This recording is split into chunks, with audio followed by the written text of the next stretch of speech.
Thank you, Chairman, members of the committee. It's always a pleasure to be in front of you. One of the hardest working committees, second to finance, of course. But if I may take the time, I just want to address something a few weeks ago when you called me Representative Moran. Yeah, right. Out of the utmost respect, I don't think I'm as Irish as you think I am. I wish I could have the heritage, but I don't. Oh, okay, that's all right. Many are picked, but few are chosen.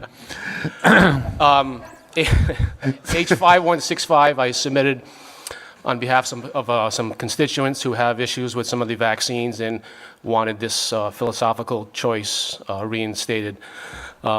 Simply put, I want to hear the testimony. I want to hear from the professionals, the Department of Health, the mothers and parents that are against it, mothers and parents that are for it, etc. So that's why I submitted it. Madalena Chirignota. Okay, Madalena, please proceed. Good evening, esteemed lawmakers. I urge you to restore the Rhode Island philosophical exemption for vaccines and protect informed consent and choice. Rhode Island once had a philosophical exemption. However, RIDO has not been transparent regarding how or when it was removed. We have inquired and they have provided no answers. I contacted Lynn Urbani from the policy office of the Speaker of the House, who confirmed that we have record of a Rhode Island philosophical exemption, and yet there has been no legislation to remove it. It appears that DOH may have unlawfully removed our philosophical exemption without due process. Currently, we have guidelines in our law for a religious exemption, which is a regulation that can be altered by RIDO without legislative or public input. Though RIDO currently accepts religious exemptions broadly, no protections are in place to bar the department from requiring evidence of religious beliefs. In New York State, for example, parents must submit to interviews in order to prove religious sincerity and are often declined on the basis that they have accepted some vaccines, making vaccination an all-or-nothing choice and polarizing parents. Philosophical exemptions don't lead to massive opt-outs to vaccines. 18 states have philosophical exemptions, and yet rates remain relatively constant from state to state. PA, for example, has a philosophical exemption and yet has a lower exemption rate than Rhode Island. I urge lawmakers to consider that parents, and not RIDO, care for our children 24 hours a day for 365 days a year. If one of our children were to ever be injured, we would dedicate our lives to caring for our child and exhaust every resource we have to make them well. The same cannot be said for medical professionals in the Department of Health. Please protect our right to informed consent and choice when raising our children. Please restore our philosophical exemption. I would also like to point out that vaccines are a multi-billion-dollar for-profit product, that we cannot sue a manufacturer for injury if one of our children is injured or killed due to the 1986 National Childhood Vaccine Injury Act, that there are documented conflicts of interest within the CDC. And as a final note, according to Johns Hopkins University, 250,000 people die per year, 250,000 people die per year due to medical error, and yet we are told to defer our own medical choices to those very medical professionals who are creating errors that are killing some people. I personally would rather take charge of my own body and that of my children because I will deal with the fallout. I urge you to consider restoring the Rhode Island philosophical exemption. Thank you very much. Members of the committee and Chairman McNamara. I'm Deb O'Leary. I represent the Rhode Island Alliance for Vaccine Choice. What we do is we give information to parents so they can make their own informed choices together with their medical professionals. We are in favor of a religious exemption, and we are also in favor of this particular bill for philosophical exemption, and I'll tell you why.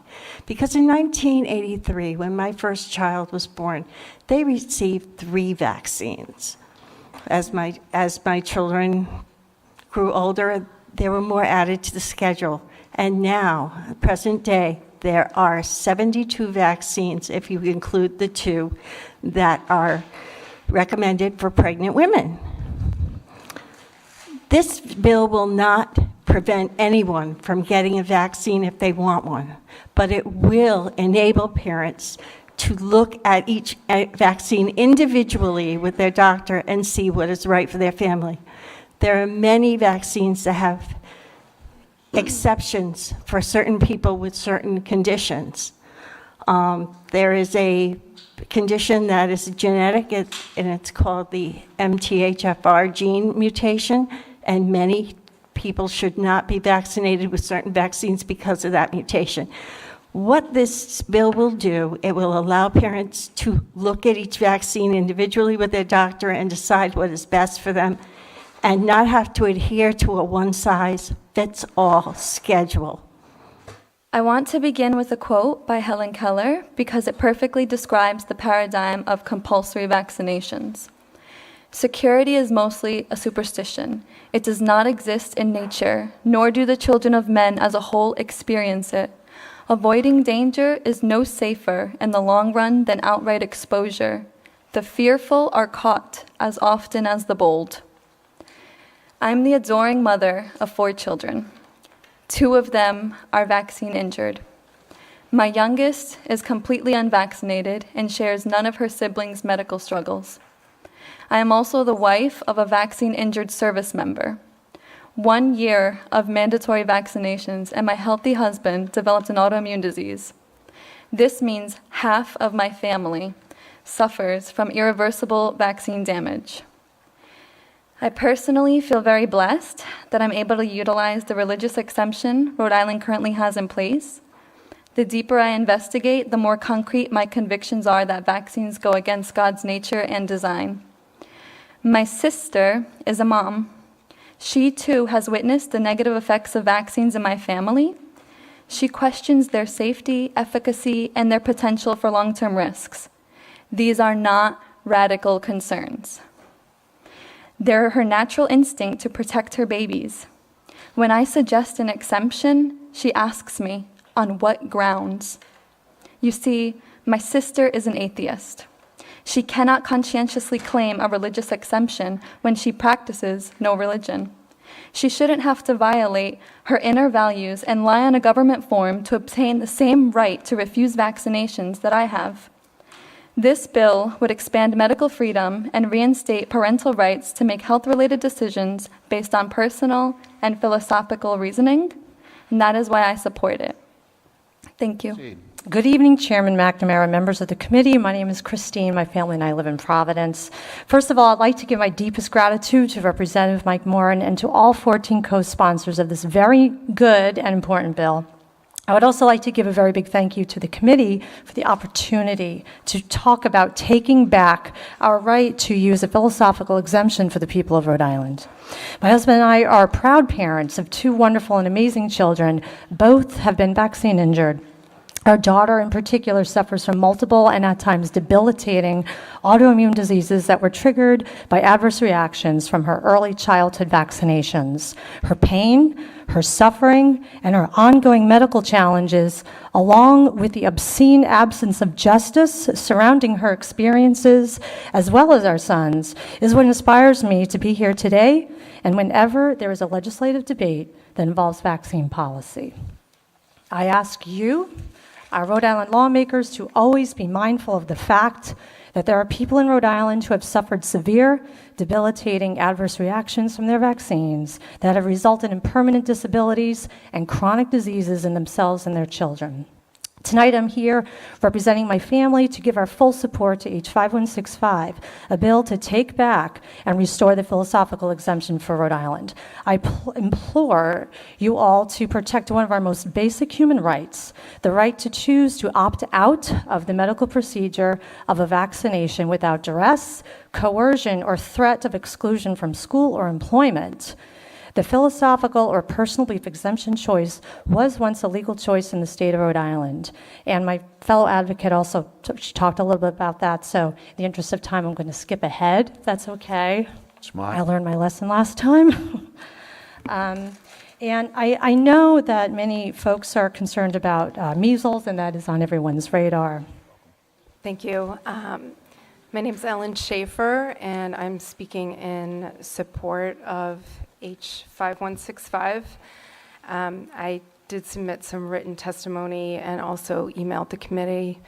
There is going to be a lot of citing of measles outbreak, I'm predicting what we're going to hear is a lot of fear-mongering around measles resurgence and directing that the philosophical exemption not be reinstated as if it's going to contribute to this amazingly out of control outbreak, which has caused 0 deaths, which is verifiable among any health department in the country, and is part of a natural trend over time where there are years where there are greater outbreaks and when then that subsides.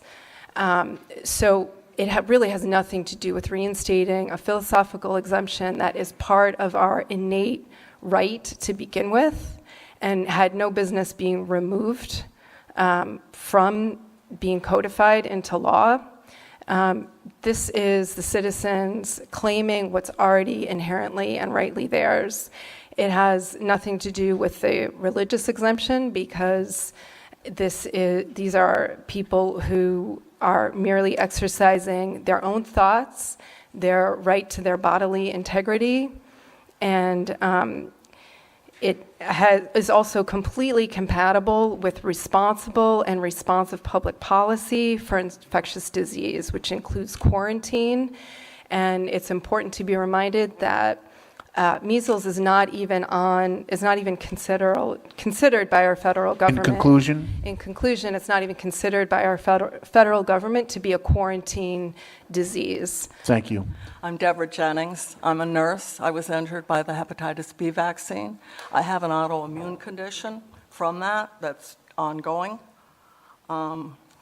I support this bill simply because the wording provides a greater transparency for those in Rhode Island that have a conscientious objection to violating the integrity of their bodies by injections of this nature. Many of us have vaccine injuries that may not be recognized by the healthcare professionals. So medical exemptions may be difficult to secure for those. Religious exemptions infer for many an association with a recognized religion or denomination, which they may not have. To expand the language legally to include the word philosophical provides a greater clarity to the residents of Rhode Island of their rights. So we've been witnessing, I feel, a greater surveillance and coercion by federal and state laws. There's just a tsunami coming down in all the state houses, especially this year, that are trying to make mandatory all vaccinations and are trying to whittle away at the physicians' abilities to give medical exemptions. To me, this is just creeping into a state of medical tyranny. And I look at the Declaration of Independence, I look at the Geneva Convention, I look at the Helsinki Accord, I look at the Nuremberg Code, I look at the U.S. federal regulation, which governs federal and government-funded research. There's parameters established in all of these documents that protect the individual from coercion happening within our medical profession and allow them. That's 2 minutes. Is it? So In conclusion. I just want to conclude that the bill is sealing the freedom and is affirming that right with greater transparency for those Rhode Islanders to say no to vaccination. Good finish. Suzanne Arena, I'm actually here by myself to represent as a parent. So I have a 15 and a 17-year-old child. And throughout school, we have been kind of bullied to, whether it was from the pediatrician or the schools, to have our children get the flu shot. You need the flu shot. You know, you walk into CVS, you need the flu shot? No, I don't need the flu shot.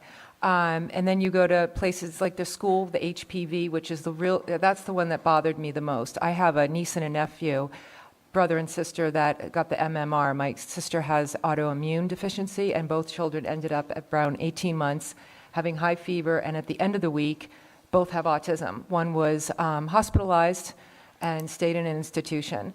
I just heard Neil Heitman say that that vaccines are safe. He contradicts himself. Obviously, they're not 100% safe because he's already talked about, and you've heard from testimony from 1 in a million parents that are here in this room to testify, saying that their children, 2 of their children, their husband, people have been hurt and damaged. So obviously, this happens. When you hear that physician groups get incentives for their patients getting vaccines, for 2-year-olds, there's insurance companies that are giving incentives to insurance companies and doctors for doing these things. That's appalling to me. So there's a big incentive to make sure that everybody's getting their vaccines. I am not anti-vaccine. I actually do believe that vaccines should be free of toxins and carcinogens. I don't believe that I should have mercury or aluminum or any other kind. It should just be free of things. But I'm not a religious person. I don't like lying. I'm very ethical. So I have a huge problem with saying I am going to refuse on my religion. And I think it's appalling that I should have to make that decision because my children now know that I've lied to protect them. When we came out with these HPV, it was for the third world countries because kids didn't go to the doctors. That's 2 minutes. Anyhow, so in conclusion, I am asking you to reinstate our parental right and do an investigation on why it went away. Thank you. Thank you, members of the committee. I am going to just go down a list of bullet points because there's been a lot of testimony already this evening. And the first and most important thing I want to say is body autonomy. We just passed the legislation for codifying Roe versus Wade in Rhode Island, but yet we're saying you have to do this to your child. Like, those are very contradicting. Next bullet point, July of 2018, there was a lawsuit filed against the federal HHS department that they did not supply with a Freedom of Information Act request for vaccine safety reports. In that suit, it concluded that this department that has been tasked with these vaccine safety reports since 1986, they filed 0. Our federal government filed 0. Next, Merck, the current manufacturer of the majority of the childhood schedule of vaccines, is on trial right now for the HPV vaccine and the MMR vaccine for falsifying data. And they have a scientist that came forward from their employees stating that he is a whistleblower and that he was instructed to falsify data. After speaking with multiple doctors, they are, if you question, a lot of them will admit that they have not had training to identify and report vaccine injury. So stating these low numbers of vaccine injury is counterintuitive when we have doctors that will admit they don't actually know the proper signs to notice and to report. Vaccines are a health policy, not considered a pharmaceutical drug. They are not under the same regulations. They do not have to follow the same regulations. Your Advil goes through more rigorous testing. Example, the Hep B vaccine from one company went through 4 days before licensure. The other company that created the vaccine went through 5 days before licensure. How are we as parents, knowing this information, not able to say, sorry, that is not good enough for me, I'm opting out? It's fine, I'm concluding. To go on to the last piece is in regards to the studies that Neil was mentioning, that there's all of the studies that say that vaccines are safe and effective are the ones from the medical community. And Mr. Phillips' comment regarding them being on both sides, you can find from PubMed, NIH, and other government peer-reviewed studies that there are complete both sides. And my very last point is each and every one of you were distributed this book tonight from my organization, Rhode Islanders Against Mandated HPV Vaccinations. This is called HPV Vaccine on Trial, which it literally is. right now, and this is a number one reason why we should just be able to simply say, no, thank you. Thank you. Dr. Mark Brody, and I've been in practice in Rhode Island for 30 years, so I got you by 5. I've been studying the vaccination issue for over 20 years now, and I would like to speak in support of this bill for philosophical exemption. And I want to speak very emphatically in favor of this bill. There has been a lot of discussion that I've heard today, and you'll hear it in the media, about how vaccines do a lot of good and how basically safe they are. We're not talking about vaccines today. We're talking about the HPV vaccine. And I'd like you from this committee to look only at the evidence. And I want you to ask yourself, is there any evidence that the HPV vaccine harms any children or adults? I think if you look at the evidence, you will see that there have been a number of cases of amenorrhea, of sudden death, other serious side effects that have been reported. In fact, you'll also find that the HPV vaccine is one of the few vaccines that many pediatricians, I wouldn't say most, but a large number, refuse to administer because of the high incidence of side effects. It's one of the most high-risk vaccines that you can give to a child. So we're not talking about measles, we're talking about HPV. Now let's talk about the evidence of efficacy. When we have a mandated medical treatment by the state, there needs to be, in my view, a clear and very well-established scientific basis for efficacy of that vaccine. As yet, there are no vaccines that clearly demonstrate, there's no studies that demonstrate that the HPV vaccine prevents cervical cancer. It might, but those vaccines, those studies do not exist yet. So we're asking the government to authorize an experiment done on the citizens of Rhode Island without informed consent in order to establish whether this vaccine does what it's supposed to do. That's putting the cart before the horse. We need to establish efficacy before we approve the bill. This is the doctor in support of this bill. Are you a medical doctor? Yes, I am. Well, what is your specialty? Integrative medicine. Say it again. Integrative medicine. Okay, thank you. Is this on? Is this on? Button up, please. It's up. Chairman McNamara, committee members, thank you for having this hearing today. I just want to start off by basically what is this bill trying to fix? And based on the messaging that I've seen from the Department of Health, I'm going to direct you to a correspondence from Director Alexander Scott opposing legislation for the opt-out for HPV. And I'm just going to read the close to our article in 2016. This is in my submitted written testimony, and I can send the electronic copy to Chairman McNamara, the entire correspondence. I will close by noting the Rhode Island Department of Health regulations regarding school vaccination requirements do allow for a medical exemption signed by a licensed practitioner and for a religious exemption. To my knowledge, no child has been restricted from school for lack of HPV immunization, nor is it my intent or expectation that any child will be caused to miss school. Partnering with the Rhode Island Department of Education and working closely with school nurses and other school personnel under the current regulations has achieved what I hope you will agree is an excellent result: no disruption in student attendance and a very successful vaccination rate. Building on this success, we will help make Rhode Island a healthier place for all. So based on the language from the Department of Health and school districts, it appears that they're messaging it in a way that religious exemption is all encompassing, and that it would be much more transparent to the public by creating the title, philosophical exemption and religious exemption, so people can take the exemption appropriately, whichever they feel is fit. I just do want to mention this issue is very complex. I don't know if I mentioned I'm a chiropractor here in Rhode Island.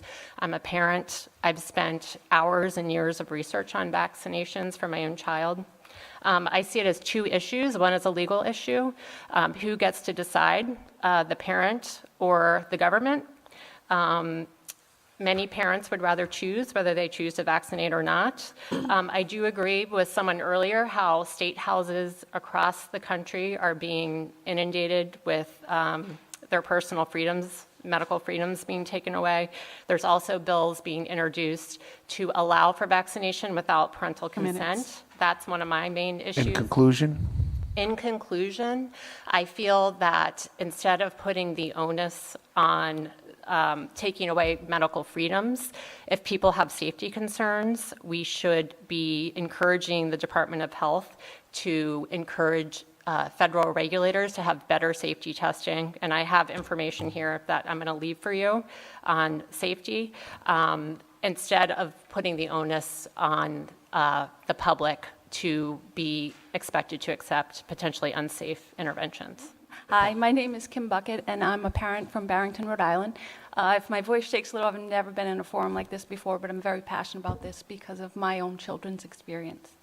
I have 2 daughters, and this law would not protect my children. 5165, the bill would. I have vaccinated my children the most I can. My youngest daughter has a severe autoimmune disease. She also, after her last vaccination, started falling down 2 weeks later, and we discovered she had something about a month after that called POTS. It's postural orthostatic tachycardia syndrome. It affects her heart and the way she pumps blood now. These are lifelong chronic illnesses. My oldest daughter also has an autoimmune disease. Both my children were vaccinated against varicella.